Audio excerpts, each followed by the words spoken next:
nos méthodes de production, d'extraction et de consommation ne sont pas durables et ne sont pas compatibles avec les limites physiques de la planète.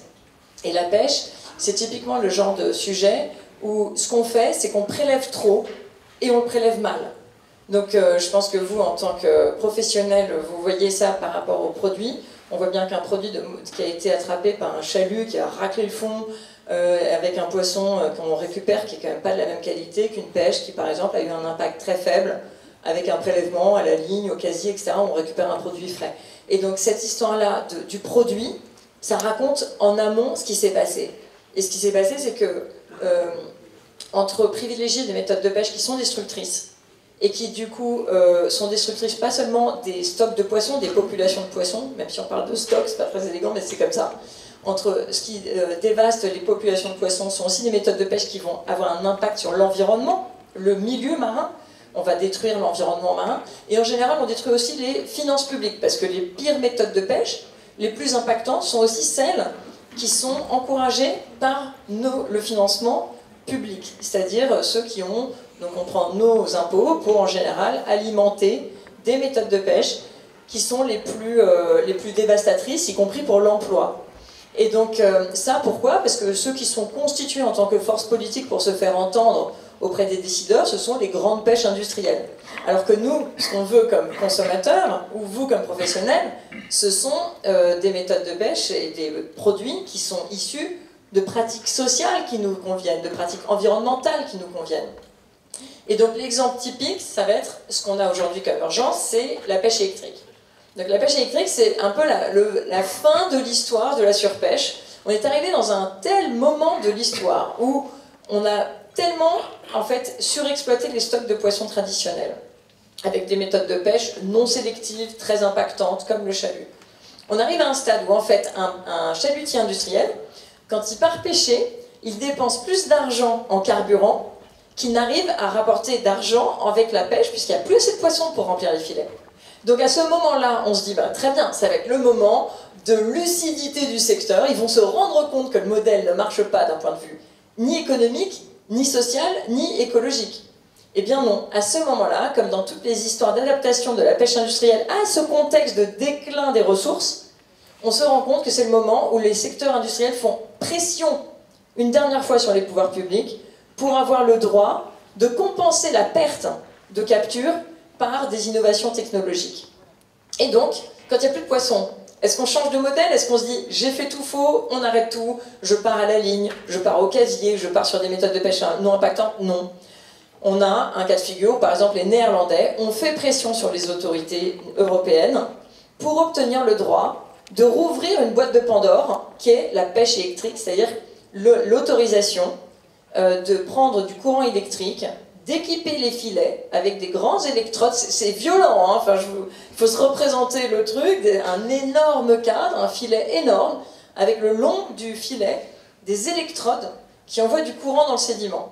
Alors c'est un peu c'est le dernier opus avant la fin du truc, parce que vous imaginez évidemment que le courant fait sortir les poissons du sédiment, donc tous ceux qui arrivent encore à s'en sortir n'arrivent plus à se cacher.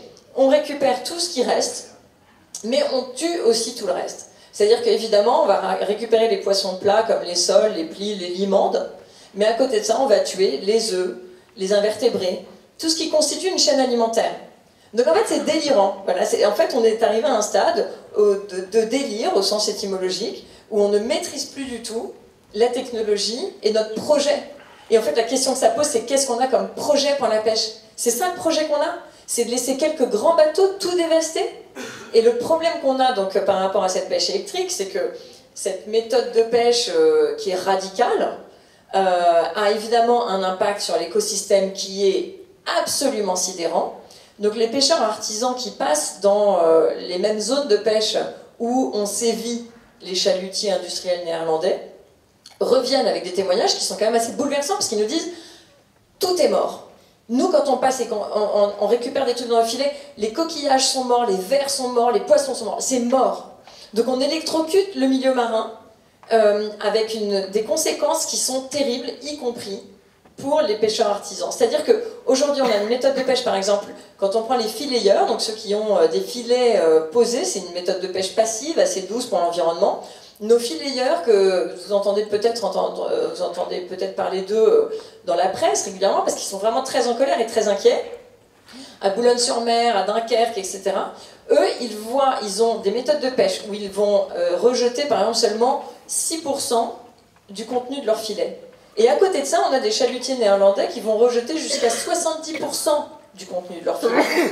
Et en fait, ceux qui rejettent 70% sont ceux auxquels on déploie le tapis rouge d'un point de vue réglementaire. Donc en fait, il y a une urgence sociale, c'est que les pêcheurs du Nord en France, mais partout, que ce soit en Angleterre, en Belgique, etc., en Allemagne, sont en train de faire faillite face à ce déploiement politique et économique radical. C'est-à-dire que donc, les pires méthodes de pêche sont soutenues par les autorités publiques. C'est vraiment un sujet. C'est un sujet global. Vous allez me dire, c'est la même chose dans l'agriculture. Oui, c'est exactement la même chose dans l'agriculture. Et donc, on a une transformation à faire qui est absolument totale. Et cette transformation, elle ne peut se faire que grâce à la mobilisation des acteurs. Donc, les pêcheurs artisans sont aux abois. C'est une espèce de tragédie sociale qu'on doit cesser, qu'on doit soutenir, qu'on doit empêcher. Parce que eux, quand ils vont disparaître avec leurs méthodes de pêche sélectives, des méthodes de pêche qui sont bien plus enviables que celles qui sont proposées par les industriels, on va perdre un savoir-faire. On va perdre les petits bateaux, on va perdre les entreprises familiales. Et on n'arrivera pas à revenir en arrière. Et donc vous, en tant que professionnel, quand vous allez chercher à avoir un bon produit qui correspond en plus à l'attente des citoyens et un peu à l'impact environnemental qu'on accepte, il n'y aura plus ces hommes-là, quelques femmes, c'est vrai que souvent les pêcheurs sont des hommes, ils ne seront plus là pour nous proposer les alternatives qu'on voulait pourtant. Donc la seule façon de s'en sortir, c'est de se mobiliser tous ensemble.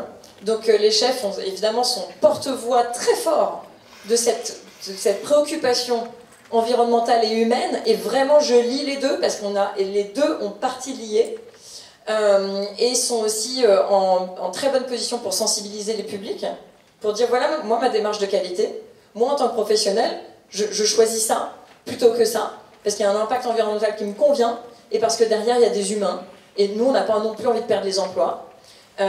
Et donc, c'est évidemment aussi, vous êtes en position je pense, d'avoir un vrai impact économique. C'est-à-dire que quand, dans vos achats, vous choisissez, dans le sourcing, dans tout ce qui est évidemment politique d'achat, un produit qui vient d'un humain avec des pratiques environnementales acceptables, qui fait vivre une famille, ça a quand même plus d'allure pour nous tous. Alors d'abord, le produit en termes de qualité est incomparable, mais en plus ça a plus d'allure par rapport à l'impact que chacun peut avoir sur le réel, parce qu'évidemment on coupe, quand on achète un produit, ça veut dire qu'on n'achète pas le produit qui est issu des énormes filets industriels électriques qui viennent des Pays-Bas. Donc on a un combat au niveau européen pour essayer de faire interdire cette pêche électrique. On a gagné un vote au Parlement européen. Malheureusement, quand on gagne un vote au Parlement, c'est pas du tout la fin de l'histoire, puisque le Parlement n'est qu'une des 3 institutions qui décident des règlements européens. Et là, il y a urgence, les pêcheurs artisans ont vraiment besoin de sentir que vous êtes derrière eux, avec nous. Nous, on orchestre ça, mais on est chef d'orchestre, et ils ont besoin d'être soutenus, parce que malheureusement, les pouvoirs publics écoutent les industriels. Et ça, c'est vrai de tout temps et de tout gouvernement. Donc nous, on peut être l'interface de dire, voilà les pratiques humaines et écologiques dont on a envie pour l'avenir, et ça se fera... ça y est, je suis encadrée, c'est qu'il faut que j'arrête, et ça se fera avec vous, en espérant que vous soyez disposés à transformer le monde à notre échelle, et chacun à notre échelle, on peut déjà faire en fait pas mal, surtout vous. Merci.